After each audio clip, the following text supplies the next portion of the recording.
Terry here from Terry Sutton Music. I hope you're all well, had an amazing Christmas and Happy New Year to you all. We're on day one, so hopefully you've not been causing too much trouble so far, but I doubt it. Anyway, so I wanted to choose something that was relevant to Christmas, to New Year's. So I thought I would choose Snow by the Red Hot Chili Peppers for a couple of reasons. One, because we got zero snow here in the UK, so we have to create some somehow. But secondly, I watched a really cool interview with Anthony Kiedis where he was explaining to Flea and to the camera guys why he chose the lyrics he did.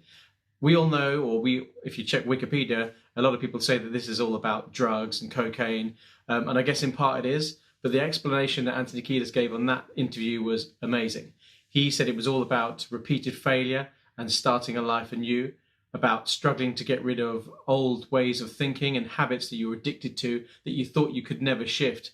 And then once you've freed yourself from those and let them go, how you can be a free man and move along your life in a completely unexpected and wonderful way, which I guess is the essence of what we're all trying to do here in New Year's resolution time. Whether it's go to the gym, get some chops under your fingers for guitar, get that girl, whatever it is. So I'm hopefully going to teach you a little bit on this song, and I think it's a great song to learn for many reasons. One, the alternate picking exercise on it is perfect. It's got some really cool triads in there and some inversions as well, so great for your vocabulary of chords. Also, it's relentless, so I encourage you to play it along to the track once you've got up to speed, because it is relentless and will definitely be a workout for you. But let's check this out. Without further ado, Snow by Red Hot Chili Peppers. Let's go have some fun. So to make this as easy as possible, we're just going to focus on three things. One, the chords and the progression. Number two, the picking hand. And number three, we're going to wrap up with some useful tips and information we've learned by learning this song, which we can carry on to other songs and try and continue our journey and improve as we learn each song. Number one, chords and progression. So this song is in the key of G sharp minor. So it should be no surprise to you that we're going to start on the root or tonic chord of this key, which is G sharp minor. We're actually going to play the G sharp minor and all the other chords as triads, which means we're only going to use three notes to create each chord. And that's the root, the third, and the fifth note. The root being the namesake of each chord, the third being the interval which will tell us whether it's major or minor, and the fifth. I'm really not going to go deep into theory here, guys, but I truly believe there is some base level information that you guys should all have to better understand videos like this, but just to have a bit more context to your learning and a bit more understanding about chords and applied harmony. So we're going to start very basically. We're going to talk about a C major scale, and we're going to just number it 1 to 7. So C, D, E, F, G, A, B, and back to C. So that's 7 notes and then the octave at the end. So that is a C major scale with 7 notes in it. Now, if we're going to make a triad, which we talked about before, we know we're going to take the root, the third, and the fifth to create each one of those chords. So if we started on the C as the 1 chord, we would take the C, which is the first, the E, which is the 3rd note, and the G, which is the 5th note. And that would create our C major triad because there's only 3 notes in that. Now, the other thing on this, if you haven't come across them before, is inversions. An inversion is basically playing that chord, that triad, but where the root is not the bass note. So, for example, root position is as it sounds, with the root, and then the third, and then the fifth. First inversion is when we take that root, we put that at the back of the cue. So now we've got third, fifth, and root. If we do second inversion, we keep how we've got our first inversion, and now we take this note and put that at the back. So now instead of having the third, fifth, and root, we've got the fifth, the root, and then the third. So let's have a quick look at the chords. Firstly, we've got the G sharp minor in second inversion. And we're going to play that using our second finger on the 6th fret of the A string. Underneath that is going to be our third finger on the 6th fret of the D string. And then underneath that is our first finger on the 4th fret of the G string. Moving on from that, we've got the E major triad. So playing that, we've got our pinky now on the 7th fret of the A string. Directly underneath that, we've got our third finger on the 6th fret of the D string, and our first finger again is going to be on the 4th fret of that G string. This shape is going to reoccur, so we're now going to move that shape just down a whole string to B major, and then we're going to go back to the A string and move that up to the F sharp for an F sharp major. starting the progression again now back at the G sharp minor, back to the E major, back to the B major, and then lastly back to the F sharp major, but we're going to play it slightly differently. We're going to play it in first inversion on the E string. And to do that, we're going to play our third finger here on the 6th fret of the E string. Then we're going to bar this first finger across the 4th fret of the A string and D string. 2. Picking hand. Right, so this song is ridiculously fast at something like 110 BPM or around about that. And you are just not going to be able to play that fluently and making it sound good if you are digging into that alternate picking. So my biggest part of advice in this is to try and get nice and soft.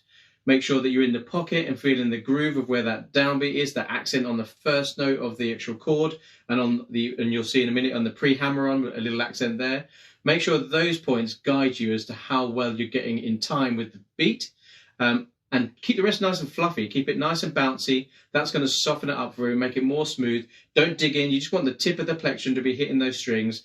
And if you're practicing this, they always say the more you practice, obviously, the better you get. And normally, I was always told that if you keep practicing for like an hour, by the end of that hour, you're so tired with your hand, if it's something that's difficult to play, that your hand's almost looking for the best and easiest way to do it, and your brain's recalibrating to make it those small movements rather than big chunky movements. One of the things I would recommend for that is to stick on maybe one of the riffs or one of the changes and just try and get it at a good speed you're comfortable with until you're ready to move on.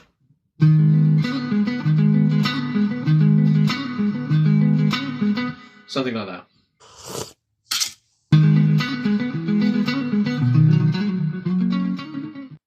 So John Frusciante plays this alternate picking, but it is not strictly alternate picking all the way throughout. There is a few extra downstrokes in there.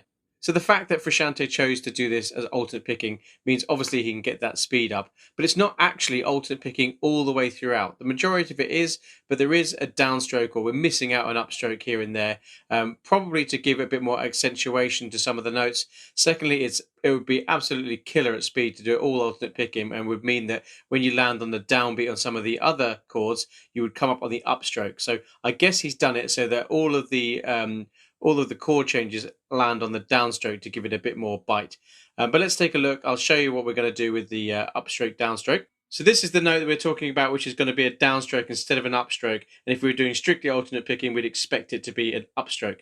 And that's just after the hammer-on, when we've got to go back down to the D string. So down, down, up, down, up, down, down, up. So that allows us to obviously play it with a bit of character. It gives us a tiny bit of time between that, but it also, more importantly, it means that we can get to that next chord with a downstroke instead of an upstroke, so we can give it a bit more impact, and I think it makes it a bit easier to do as well. Number 3, guys, let's wrap up with some tips and knowledge. Best thing to do is when you learn a song is focus on what in that song, A, that you really love, something that you can carry along to your own writing or to really nail, so when you come across that technique in another song, you've really got it down. But also to take away some of the bits of theory or some of the bits of learning, and then again carry that on, so it really improves you as a player. It's no good learning a song, understanding nothing about it, and forgetting that song in a couple of months and being no better off for learning it. So a quick recap, some of the things theory-wise we learned in here. So we learned to number our progressions with Roman numerals, which is going to help us with transposing other songs.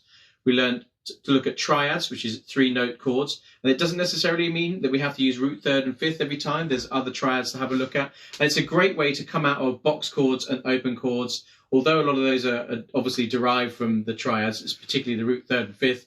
You start looking at other chords, like 7th chords, you can kind of play around with those and just use 3 notes to imply the full chord as well. So there's some fun to have there. Obviously inversions, so taking that order, the root, third, fifth, and moving it around in different ways. So if you are going to be using triads, try doing 2nd inversion, try doing 3rd inversion. You might just find that adds the character you need in your own writing, or for that song choice, you might say, I love this chord, I really want this chord to be the one I pick, but it just sounds too standard. try flipping it around. Try putting it in second or third inversion. See if that makes a difference. There's other things we can do as well. Chord substitution we'll come to another time. But really what we've learned in this song, or what we should take away, is an awesome alternate picking exercise for our right hand here. Obviously a real pace exercise, so it should improve us as a player if we learn to play in the pocket. So really try and get around playing in the pocket with this song. So that's it for me, guys. Thank you so much for watching. I hope you've had a great time, and more importantly, I hope you've learned something you can take away, whether it's just learning this song and improving it, or whether it's something you can apply to your playing as you move on. It is my sincere ultimate goal to help you guys learn and to take away the scariness and the frustrations around learning and just get you having fun with the guitar. Stick to it, you can do it. The other thing, last parting bit of advice, is on practice. Now, if you're picking up your guitar and you're playing 6 hours a day and then putting it down and not picking it up for another 2 weeks, that's great, but you're probably not going to learn as quick as if you pick up your guitar half an hour or an hour each day and play. So I would advise you to stick to consistency rather than all or nothing. Guys, one other thing. This is my first ever YouTube video, so please give me some love. Do the likes, do the subscribes, and more importantly, put some comments below. I would really love to find out what you guys thought. If there's anything else you would like me to play, anything you'd like me to teach, and any comments on there on how you think I can improve, I'm all for it, and I will literally reply to every single one of you. So again, thank you for listening. You're all legends. Peace.